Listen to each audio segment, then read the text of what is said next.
कैसे हैं आप लोग। एक बार वापस से आपका स्वागत है मेरे चैनल में। आज हम आपके लिए लेके आए हैं नीति शास्त्र का एक नया टॉपिक के अंदर हम देखेंगे नीति शास्त्र की विमाएँ। क्या नीति शास्त्र की विमाओं के बारे में आज बातचीत करेंगे। विमाओं की बात करें तो विमाओं का मतलब होता है कि नीति शास्त्र को जब हम पढ़ने की कोशिश करते हैं तो कौन कौन से नज़रिए होते हैं हमारे उन चीज़ों को पढ़ने के, उसको हम नीति शास्त्र की विमाओं के अंदर गिनेंगे। सबसे पहले हम देखेंगे शाखाओं के आधार पे। क्या इसको दो आधार पे हम पढ़ने की कोशिश करते हैं। कितने दो आधार पे पढ़ने की कोशिश करते हैं। तो सबसे पहला आता हमारा शाखाओं के आधार पे। किसके आधार पे? शाखाओं के आधार पे। दूसरा आता हमारा आधुनिक विचारकों के आधार पे। क्या आता है? एक तो शाखाओं के आधार पे, एक आता हमारा आधुनिक विचारकों के आधार पे। शाखाओं के आधार पर भी देखिए तो हम इसको तीन भागों में बांट सकते हैं। एक तो हमारा होता है मानकीय नीति शास्त्र, एक होता हमारा अधिनीति शास्त्र, एक होता हमारा व्यवहारिक नीति शास्त्र। जो हमारा मानकीय नीति शास्त्र होता है इसको हम कहते हैं नॉर्मेटिव, क्या कहते हैं? नॉर्मेटिव एथिक्स कहते हैं। क्या कहते हैं? नॉर्मेटिव एथिक्स कहते हैं। क्या कहते हैं? नॉर्मेटिव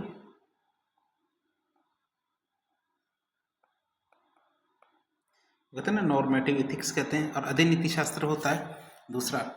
कौन सा होता है? अधिनीति शास्त्र। अधिनीति शास्त्र को क्या कहते हैं?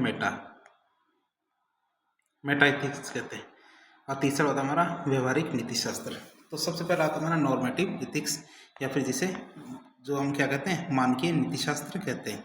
तो नॉर्मेटिव एथिक्स क्या होता है? नॉर्मेटिव एथिक्स में क्या होता है कि हम नीतियों के गुणों, दावों और उनके निर्णयों को समझने का प्रयास करते हैं।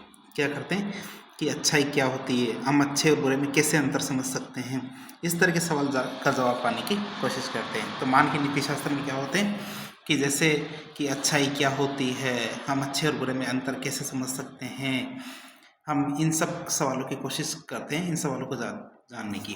किसमें? मानकीय नीति शास्त्र में। तो मानकीय नीति शास्त्र ही हमारे क्या नियामकीय नीति शास्त्र भी कहलाता है।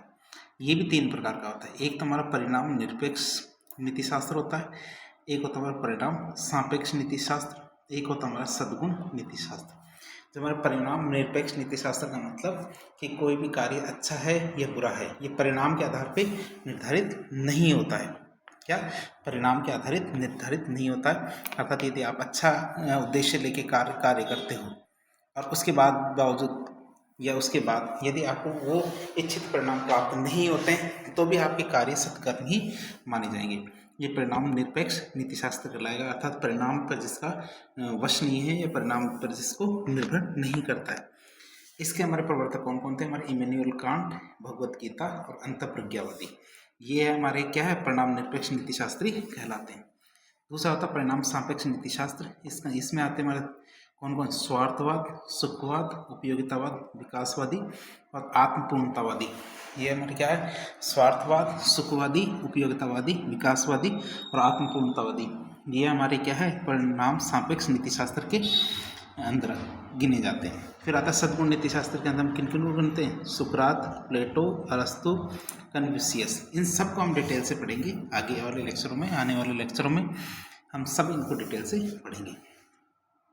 फिर होता है हमारे अधिनीति शास्त्र या मेटा एथिक्स। क्या? मेटा एथिक्स आता है दूसरा। अब मेटा एथिक्स की बात करते हैं। मेटा एथिक्स में क्या है? जो हमारी नीतियाँ होती हैं, जो नीति शास्त्र की बात करें तो नीति शास्त्र के गुणों, दावों, हमारे जो निर्णय हैं, इनको समझने का प्रयास किया जा सकता है इसके अंदर।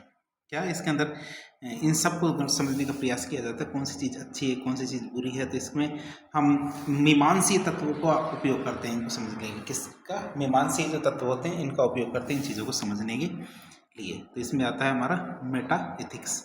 इसमें रित, ऋण, कर्तव्य, सद्गुण, शुभ, इन सब का उपयोग करते हैं इनको समझने के लिए। फिर आता है व्यवहारिक नीति शास्त्र। व्यवहारिक नीति शास्त्र में हम किन को गिनते हैं? हमारे जैसे जिसको अप्लाइड किया जा सकता है, जैसे चिकित्सा नीति शास्त्र है, खेल नीति शास्त्र, व्यावसायिक नीति शास्त्र, प्रशासनिक नीति शास्त्र, पर्यावरणीय नीति शास्त्र, जिसमें हम क्या करते हैं? मनुष्य और पर्यावरण के बीच के जो संबंध होता है उनका नैतिक मूल्यांकन करते हैं। किसमें? व्यवहारिक नीति शास्त्र के अंदर हम इनका मूल्यांकन करते हैं।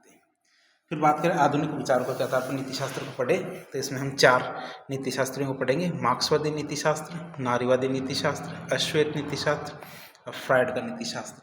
जिसमें आधुनिक विचारों के आधार पर नीति शास्त्र को पढ़ेंगे। तो इस तरह आज के लेसन में हमने नीति शास्त्र की विमाओं के बारे में जानने की कोशिश की, जिसमें हमने शाखाओं के आधार पर, आधुनिक विचारकों के आधार पर इसको 2 भागों में बांटा था। शाखाओं के आधार पर हमने इसको 3 भागों में, मतलब मानकीय नीति शास्त्र, अधिनीति शास्त्र और व्यवहारिक नीति शास्त्र के रूप में बांटा। और इन सब के बारे में आने वाले लेक्चरों में हम ठीक से पढ़ेंगे। तो इस प्रकार के इन्फॉर्मेटिव वीडियो देखने के लिए हमारे चैनल से जुड़े। वीडियो पसंद आता है तो वीडियो को लाइक करें, चैनल को सब्सक्राइब करें, अपने दोस्तों के साथ शेयर करें। धन्यवाद।